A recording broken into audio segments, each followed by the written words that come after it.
हाय दोस्तों, अस्सलाम वालेकुम। कैसे आप लोग? मेरा नाम iOS 26 RC वर्जन का ये है रिव्यू वीडियो। RC वर्जन यानी कि फाइनल स्टेबल वर्जन ही समझ लो आप। उसमें कैसा रहा है मेरा एक्सपीरियंस इन कुछ दिनों का, जब से अपडेट आया। आज फ्राइडे जब मैं वीडियो बना रहा हूँ, अपडेट जो आया था ये वेंसडे को आया था, ट्यूसडे वेंसडे को रात में मतलब अपडेट आया था, तो उस टाइम हमने अपडेट किया था। तो कैसा रहा मेरा एक्सपीरियंस मैं आपको बताता हूँ। स्टार्ट करते हैं सबसे पहले अभी बैटरी के बारे में बात से। तो बैटरी यहाँ पे देख सकते हैं 2% पे आई हुई मेरे फोन पे। कभी भी ऐसा नहीं करना होता है, मैं बस आपको दिखाने के लिए कि 100 से 0 कितनी देर में आता है वो चेक करने के लिए मैंने यहाँ पे बैटरी इतनी लो लेके आया हूँ। शाम के 4:30 बज रहे हैं, तो मैंने इसको जो है 40 घंटे से ज्यादा इस्तेमाल कर लिया ऑन अ सिंगल चार्ज, लेकिन इतना अच्छा बैटरी बैकअप नहीं है। आइडल बैटरी ड्रेन मैंने चेक किया, ये जो स्क्रीनशॉट है ये थर्सडे की सुबह का है। वेंसडे को मैंने पूरा दिन यूज करके इसको रात में 100% चार्ज करके थर्सडे जब लग जाता है तो मैंने इसको चार्जिंग पे से हटा दिया था, और सुबह के 10 बजे देखा तो आइडल बैटरी ड्रेन 0 है। तो iOS 26 में ये अच्छी चीज है कि आइडल बैटरी ड्रेन आपको बिल्कुल भी जो है ना के बराबर ही देखने मिलेगा, आपकी बैटरी अगर अच्छी कंडीशन में होगी तो। अब यहाँ पे चलता हूँ मैं सेटिंग के अंदर बैटरी में, और आपको यहाँ पे इसको लोड होने देने के बाद मैं दिखा देता हूं कि बैटरी में स्क्रीन ऑन टाइम कितना मिला है मुझे। तो यहाँ पे थर्सडे का देख सकते हैं आप 4 घंटे 5 मिनट का स्क्रीन एक्टिव टाइम मिला है, और फ्राइडे सिर्फ 19 मिनट का। फ्राइडे समझ लो मैंने यूज ही नहीं किया, तो 4 घंटा या 4.5 घंटा या 4.25 घंटा, 4 घंटा ही पकड़ूंगा मैं,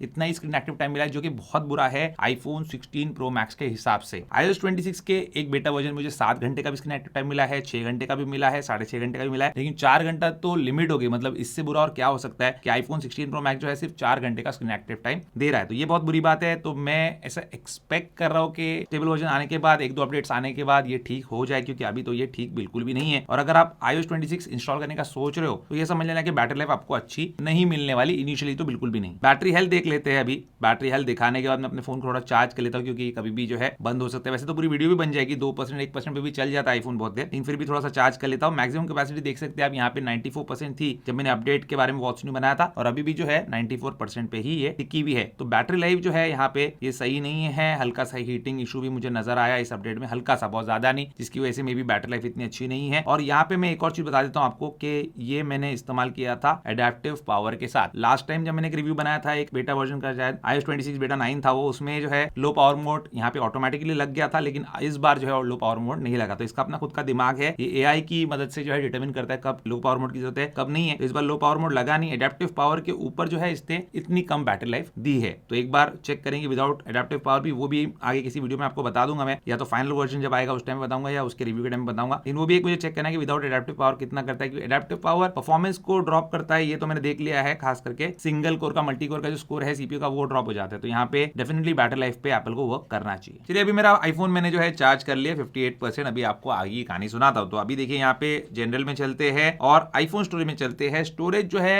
जब ये अपडेट मैंने इंस्टॉल किया उसके बाद बढ़ गई थी, और मुझे ऐसा लगता है कि आप भी जब iOS 26 इंस्टॉल करेंगे, चाहे वो फाइनल स्टेबल वर्जन हो चाहे वो आरसी वर्जन हो, आपकी स्टोरेज बढ़ेगी, अवेलेबल फ्री स्पेस, क्योंकि ये काफी अच्छे से ऑप्टिमाइज किया है एप्पल ने। थोड़ा सा बैटरी का इशू है, बैटरी लाइफ आपको कम मिलती है, लेकिन जो स्टोरेज वगैरह का प्रॉब्लम है वो iOS 26 में नहीं है, और आरसी वर्जन भी इस मामले में काफी स्टेबल है। नेटवर्क परफॉर्मेंस की बात कर लेते हैं। तो यहाँ पे कोई भी नया मोडेम अपडेट नहीं आया था, मोडेम फर्मवेयर वही है पिछले 3 बेटा से, तो काफी स्टेबल है ये। और wifi calling, Bluetooth, air drop, mobile data सब कुछ जो है प्रॉपर्ली काम कर रहा है। हॉटस्पॉट भी प्रॉपर्ली काम कर रहा है। कॉल ड्रॉपिंग, कॉल फेलियर का इशू नहीं है। कुछ लोगों को समझ में नहीं आता, बोलते यार तुम्हारे तो फोन में एक ही बार है और आप बोलते हो नेटवर्क अच्छा है। एक ही बार जो है, ये जो बार्स होते हैं, ये जो नेटवर्क का टावर होता है उससे हमारे फोन का डिस्टेंस जो है उसके ऊपर भी डिपेंड करता है। और मैं जो है मेरे ऑफिस में बैठा हुआ हूँ, जो कि साउंड प्रूफ किया हुआ है, अंडरग्राउंड है, जिसकी वजह से यहाँ पे नेटवर्क चाहे जियो हो एयरटेल हो बहुत ही कम आता है। जियो का थोड़ा सा इससे बेटर आता है, एयरटेल का भी एक बार आएगा तो जियो का 2 बार आएगा, दैट्स इट। इसके ऊपर नेटवर्क नहीं आता, इसलिए हम वाईफाई कॉलिंग यूज करते हैं। और वाईफाई कॉलिंग में हमेशा टेस्ट करते थे, जो कि सैमसंग के फोन में बहुत ही घटिया, बहुत ही बकवास है, वाहियात है।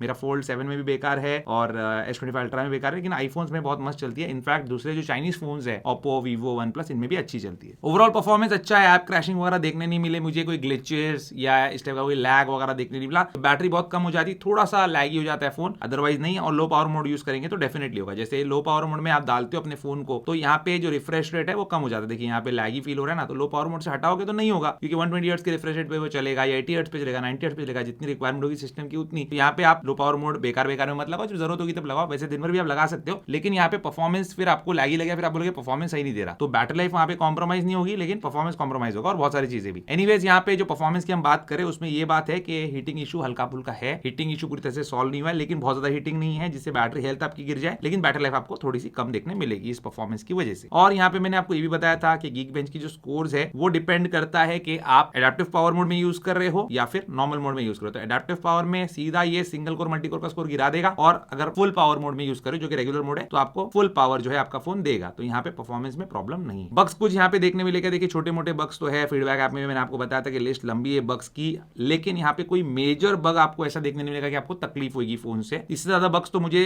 मेरे फोल्ड 7 में देखने मिल रहे हैं। फोन जो है कभी भी लैग करता है, कभी भी अटक जाता है, तो ये सारे प्रॉब्लम्स उसमें आ रहे हैं। और 2-3 से मैं प्रॉब्लम फेस कर सोचा उसका वीडियो बनाई दो रिव्यू वाला, जिसपे थोड़ी तारीफ होकर बोल मुझे उसके बांधने होंगे, जो मेरा एक्सपीरियंस है उसके साथ वो बताना होगा। लेकिन iOS 26 के अंदर बहुत ज्यादा बगीनेस जो है अभी नहीं है, फाइनल स्टेबल वर्जन आ ही चुका है, ऑलमोस्ट 2-3 दिन में आपको मिलेगा। ग्रीन स्क्रीन इशू क्या आ सकता है, तो बिल्कुल भाई किसी भी अपडेट में ग्रीन स्क्रीन इशू आ सकता है। 13 और 14 सीरीज के लिए तो केयरफुल रहना, फोन को ओवरहीट होते हुए चार्जिंग पे लगाते हुए आपको अपडेट नहीं करना है। फोन ठंडा रहेगा, बैटरी फुल रहेगी, 80% रहेगी, 70% रहेगी, उस टाइम पे आप अपडेट करो, नहीं होगा ग्रीन स्क्रीन इशू। iOS 26 पे क्या आपको अपने आईफोन को अपडेट करना चाहिए इसके आरसी वर्जन पे? तो देखिए, अगर आपने अभी तक अपडेट नहीं किया है आरसी वर्जन पे तो आप रुक भी सकते हैं, क्योंकि 15 को जो है आने वाला है फाइनल स्टेबल वर्जन। 15 की रात को, देर रात में आएगा। ऐसा नहीं कि 15 की सुबह से ही आप जो है देखना शुरू हो जाए कि अपडेट आया कि नहीं आया। इंडिया में रात में ही आता है, यूएस में सुबह आता है। वहां पे सुबह होती है, अपने यहाँ पे रात होती है, तो आपको वेट करना है। अगर तो कर सकते हैं फाइनल स्टेबल वर्जन, इसमें कुछ फर्क नहीं रहेगा ज्यादा करके। अगर फर्क आता है तो एक नया बिल्ड नंबर एप्पल जो है इस वाले वर्जन का रिलीज कर सकता है। देखिए अभी जो बिल्ड नंबर है मैं आपको बता देता हूँ। तो यहाँ पे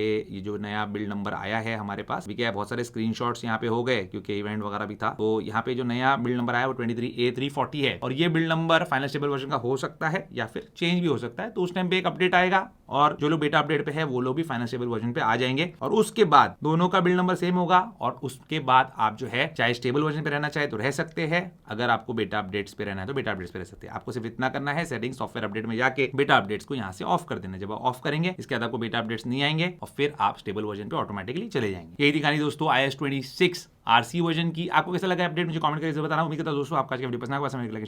मेरे चैनल को सब्सक्राइब कीजिए। Good bye.